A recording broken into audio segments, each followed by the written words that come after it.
ఇలా సినిమా చూసి అలా వెళ్తుంటే రోడ్లో వీళ్ళు ఇద్దరు పెద్దవాళ్ళు దేని గురించి మాట్లాడుతున్నారు అని నేను చిన్నగా చెవి వేసాను.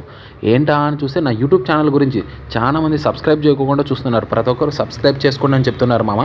అలా వెళ్తూ ఇక్కడైతే మనకు ఫ్రూట్ సలాడ్ చాలా సూపర్ తో ఉందని చెప్పేసి ఓ గ్లాస్ అయితే లోపలికి బాగుందనా, నిజం బాగుంది.